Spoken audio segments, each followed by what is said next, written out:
Welcome to deBreved, the Tim Davies orchestration blog. In this series of interviews, I'll be talking to the people that make music for the movies come alive, from the players and the composers to the engineers and copyists. For our first interview, we have Endre Granat.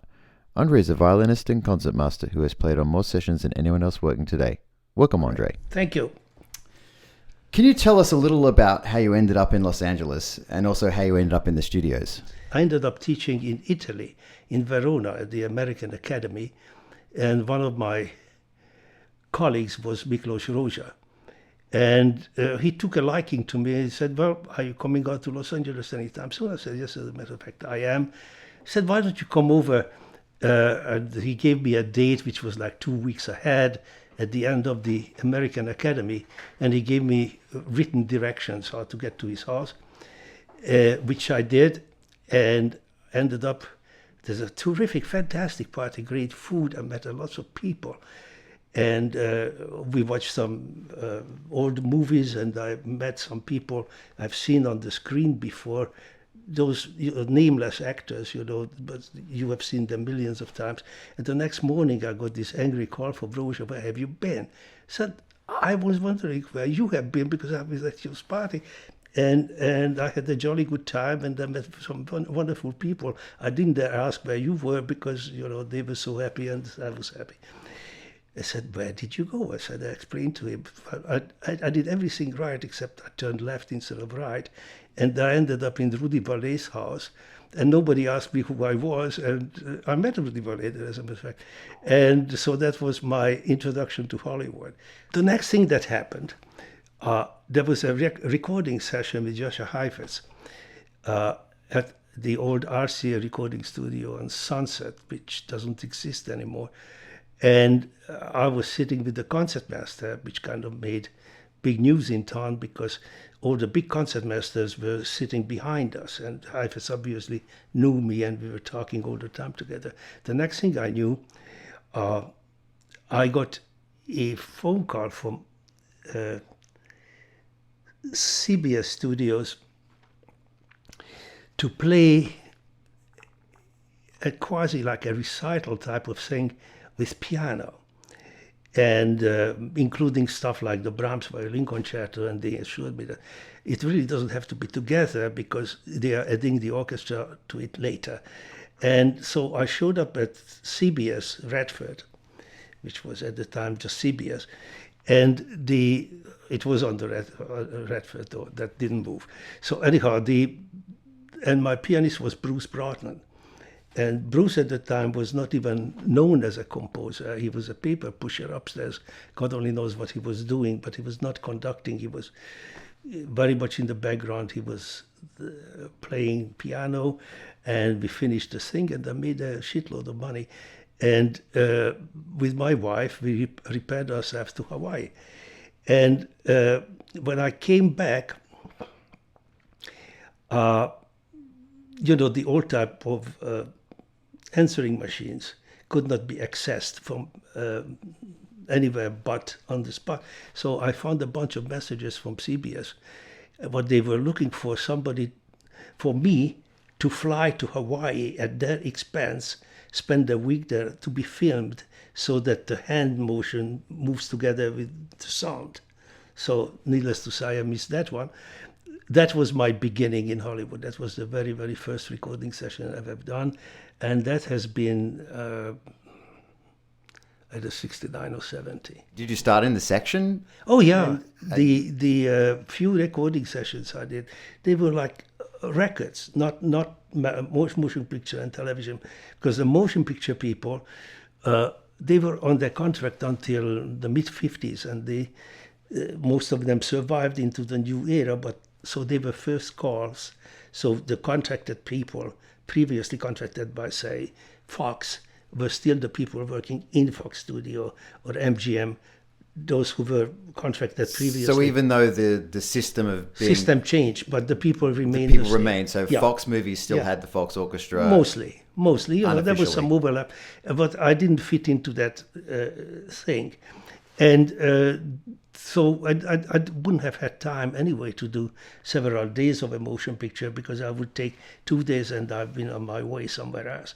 So that went on like this for a while, and then it's kind of I noticed the difference in my budget. It's that if I'm doing these sessions, I did a record session for Barbra Streisand when she fired the orchestrator, the arranger orchestrator, in the session, during the session. And we took a 10 from about 11 o'clock in the morning to about midnight. And that day I made more money than I did a month of teaching between the two universities. So I saw the handwriting on the wall, I'm not stupid. And then it started. Mostly records at that time, and some television. That was the entry-level job into the studios, because what happened was the big-time concertmasters, they played first, say, for Fox TV, but when they had a motion picture, they took off. So there was a chair. And that's how I got into CBS, Fox, one after the other. And then the composers I worked with made their way from television into motion picture, and with them I went along with them. And then, of course, then I became Henry Mancini's concertmaster, which was kind of a very, very big deal, and Rozsa's concertmaster. So how did that happen? Was someone sick one day? I mean, the normal story goes that someone couldn't make it. Well, it's funny enough. With Jerry was at September 11th, Paul Schur was to fly in from Seattle, Washington, couldn't make the flight. So I sat on his chair and I became his concertmaster. Right there, he said, I never knew a section can sound like this. And so, so it escalates, the good and the bad. And so eventually I was pretty much playing for everybody. When there was just crazy amounts of work going into town. Yes. What would a typical week be? I mean, how many sessions? Well, I tell you the beginning, because that was kind of amazing. I did mostly, as I told you, recordings, string dates. And it started on a Monday, 9 o'clock, 10 o'clock. And we did 3 dates every single day through Friday, and Saturday 1. The reason was very simple. Saturday after 1 o'clock, it was double scale. So unless it was somebody was desperate. Saturday noon through Monday morning, we were free. Occasionally, some people wanted to have people who played downtown in the Philharmonics and wanted to have those people in the orchestra. Then we would start the date at midnight. And occasionally, so many times I slept in my car because I didn't have enough time to show up. Not later, but I did the television stuff. And, first of all, today you have but a handful of contractors. Those days, oh my God, I start sounding like an old man those days. So anyway, years ago, there were dozens of contractors, and some of them specialized in string dates, records. Some of them mostly did television, and very few only did motion pictures. I don't believe that there was as many motion pictures. There were as many as now that we have now, but we had tons of television. Then the good stuff started coming in, the television, the motion picture, which is where the real big stuff is, The television was, the writer, no matter how good he was, nobody can be inspired 7 days a week and keep, cranking out that stuff, And they started to work with, Raskin and Rozsa, Jerry Goldsmith, and all the big guys, and John Williams, of course, and I tremendously enjoyed that, and I'm still tremendously enjoying it, whatever I get to do. And what I've always found interesting here, as opposed to, say, London, where the studio players are all in major orchestras, yes, is that we have two completely separate scenes here. The LA Phil don't really play sessions. I mean, occasionally you get a few people. Has that always been the case? It has always been like that, but there was more of an overlap because the many people switched sides. From the studios, they went into the orchestra, or from the orchestra, they simply came into the studios and left the orchestra. But that was a while ago. That's a long time ago. Doesn't really happen that and much then, but it doesn't happen quite as often now. Over your career, technology and musical styles have changed a lot.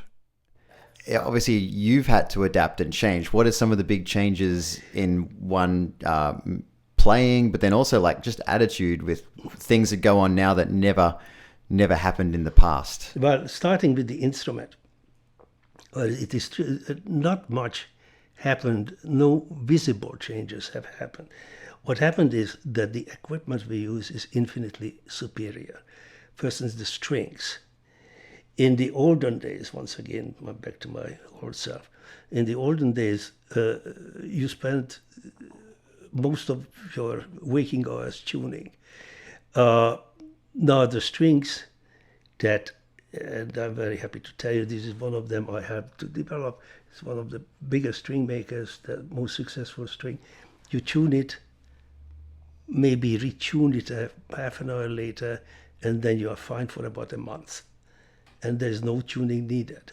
When we are tuning, this is just to settle the nerves of contractors, or the ones get very upset. Why don't the violas use those strings? They have it too. They do. They can still make it out of tune, though. Well, look, we are so good that we can play totally out of tune on the finest tuned instrument. So, don't put it past the viola players. And then what you probably noticed that we are using a pad on the instrument. That's a rather new invention that makes playing a lot more convenient. Also, the sound has improved because you are no longer deadening the sound with your shoulder. So that has improved. Now the demands. I was trying to think of an answer ever since you asked me about my instrument. The instrument hasn't changed, but the demands on the instrument and the player have changed. The precision required today is unparalleled. No orchestra played like that, no soloist has played like that. No, you listen to old recordings, even old great film scores, and there's a God, certain sloppiness to it sloppiness. that we wouldn't. I thought it was quite hilarious when a sample library came out with some out-of-tune samples that they said were real. That's how they're real. And I'm like, we do another take, though. I mean, that's not how film scores are done. If it's out of tune, we do it again. Absolutely. Absolutely. But people were so innocent. Even in my days, I did do you remember Fantasia? Yeah. The Disney feature? Yeah. Okay, somebody had this great idea to redo the score. Now, the score was not done to animation. The animation was done to the score, to the actual record. So therefore, the music itself was not according to any click pattern, any recognizable click pattern. And so we were trying to do the opposite, try to make the music according to the animation, which is really hard. And then, while it was harder than that, we did not have a click that you could modulate. So the click could only go in one speed. Then they had to stop. Oh, it was an old Uri machine. Yeah. It's old Beltrami. So we did takes that a 2 minute cue took a day because it was so bad, and ultimately I don't think they ever used any of that. And so the technology today is so much different That would never happen today. If you really wanted to do, you could do it. We jump around all the No time big deal. now. No big deal. You could just program the clicks. Everything would be fine. We listen to it a few times and, dive into it. So that and the other thing is that the recording technique is so superior. I mean, God, the sensitivity of the microphone is so different from that or the clarity of the reproduction. Yeah, you It's hear so everything different. now. So you hear everything, yeah. And there is no hiding, and you cannot, what we call in our language, schmear, meaning, the fisting scale, and so it has everything that is the greatest clarity is required, So that's how I would say. But as far as is the music better or worse? Honest to God, I cannot give you an answer, but if you ask me in 150 years, I'm sure I will know. In the studios, we play a wide variety of music. Some sessions we get to play some pretty amazing stuff. On others, the music maybe not so interesting. And then there can be those really tedious days when we have a fussy director that does not quite know what they want. How do you deal with that? Well, that is our business, and that is our job. It's sometimes, it's...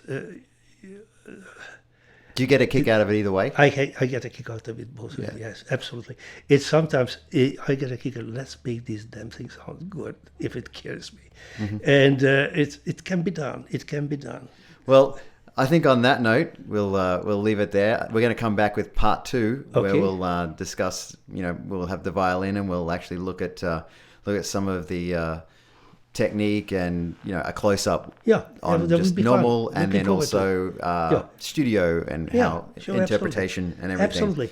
So for now, thank you very much. Thank you. And we'll see you again soon. Looking forward. Actually at 7:30 at Warner Brothers. Tonight, yeah. Thanks, Endre. Thanks. Sure.